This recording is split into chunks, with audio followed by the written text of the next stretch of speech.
Detroit Become Human was produced over a period of 4 years. Here in Paris, we have a team of about 180 people. And to that, we need to add also all the outsourcing with our partners in the Philippines, in China, Vietnam, and in India. So when we started working on this story, I had to imagine where Kara was built. And for whatever reason, the city of Detroit came very quickly to my mind because it had already an incredible story by itself of history and themes. So we traveled there with the team and we were really moved by what we saw, and we could really feel the desire to fight and really be born again. And we just continued this curve, this growth, and just imagine what Detroit would be like if the android industry was, using these huge factories to build androids there. A very strong element in Detroit is that there's a lot of industrial wasteland and a lot of nature too, and for us, the graphic designers, it was an incredible playground. The destroyed zones which we wanted to preserve, we appropriated them to turn into something else. Then in the areas that needed to be rebuilt, we were able to imagine our Detroit of the future. We didn't want to make a science fiction universe, but a world of anticipation.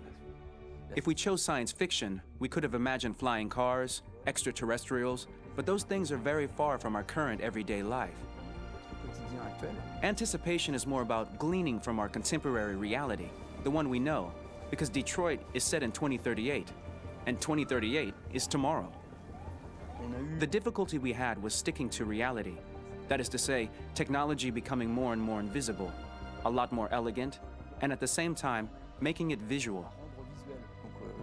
So all the computer equipment, autonomous cars, we simply had to invent. They are in fact very technological objects, but at the same time remain very credible and ingrained in reality.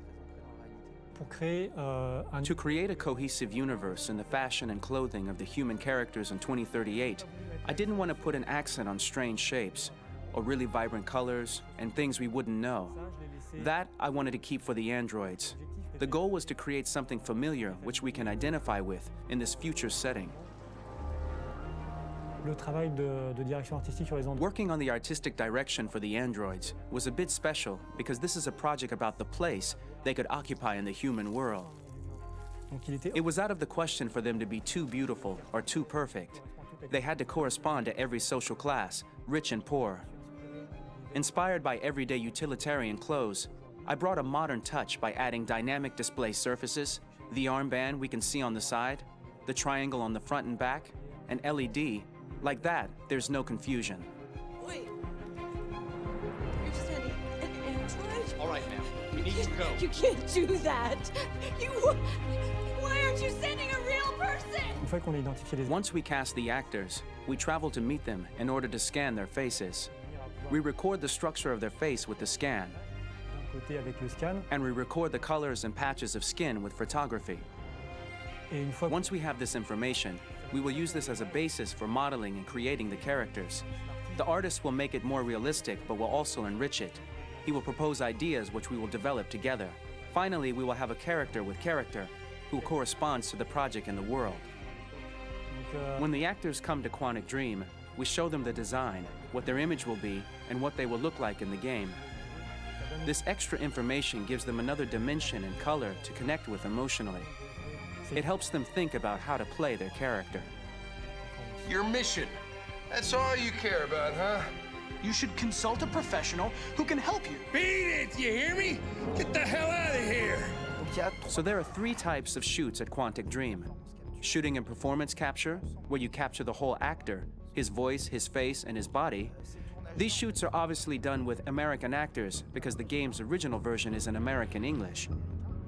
After that, there are the body-only shoots, representing around 250 days of filming, while the performance capture is 100 days of filming. Now, body-only shoots, there are 2 types. There are the action shoots and the technical shoots, which are mokit shoots. Mokit is when the player controls a character on the screen, and he moves in an environment to explore it.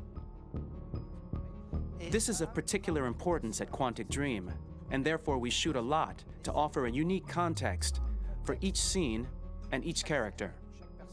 To prepare a motion capture shoot, we first get together to look at the sets we need, the animations that we want to shoot, which ones need to be grouped together, or which ones need to be cut and shot at another time, so that we get the most out of the shooting day. This often means shooting scenes out of order, especially those with big props or accessories, like a big car, for example. So we shoot all the animations related to that particular prop first.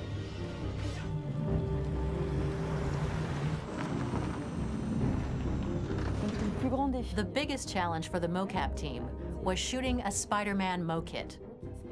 We had to build a wall and attach an actor to a harness with cables so we could pull him up and render him climbing. The shooting on this game total took about, I would say, more than a year, maybe 1 and 2 years, with about 300 actors on set. So I would say it's quite a massive production. But so much happened on this set between the stunts and the shootings with a little girl and all these great actors that we had. It was really a very, very memorable journey for the team and for myself. Today, Detroit has over 37,000 animations. When we retrieve the motion capture data, it's just a cloud of points, which represent all the markers worn by the actors. From this cloud of points, we have a phase called retargeting, which gives us a skeleton. This skeleton will be applied to the characters of the game. There is still work to be done, but this gives us the main movements. Since we are working on something very realistic, we must recognize the actor and also recover all the emotion he expresses in his performance. We use a system of facts, an identity card for each actor. We make the actor do a whole range of facial expressions. Then we recover all the expressions and paste the animations on a puppet that Jan has prepared. I then recover and refine these poses. I might stretch the lip, reinflate a cheek, tiny details that make the finished product really capture the actor. Because of the nature of our mocap system today, when we receive the animations, we're missing eye movements, and so the character has that dead look. He really has no eyes, so then it's a big part of the work for the animators to find the regard of the actor in relation to his position, in relation to the body, etc. It was crazy when I saw the newest model for Kara, because they've been working on it and working on it, and this was the first time I literally jumped in my seat. It not only looked so much like me, it was the fact that it looked so lifelike. It wasn't that it looked just like it was a camera, it was something else, you know, but it looked alive. It's exciting, and it's kind of terrifying. Game after game, we learned the rules of optics and filming, and our goal with Detroit Become Human was to have cameras that would actually emulate the optics of a real physical camera. So basically dealing with real-world imperfections was our main task, and just to make cameras look as real as we can.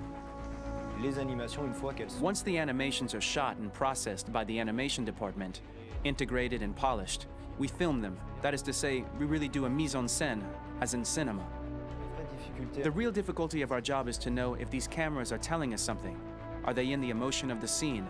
Do they describe exactly what the action must convey, what must be felt?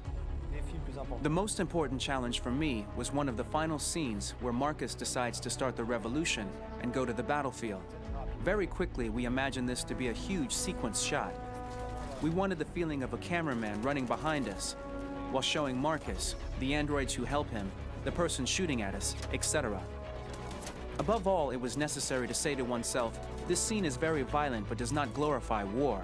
On the contrary, that war is something improbable and absurd. It was really a fun challenge. The idea was to say we have 3 characters. We would like each of them to have a specific cinematography. We wanted Kara to be much more filmed with some kind of handheld camera, to have something very living, very breathing. For Connor, we wanted something very cold and very perfect. And for Marcus, we wanted something epic and spectacular. So it was about the filming, but it was also about the photography. So we worked with a director of photography to give each character a different lighting, different key colors.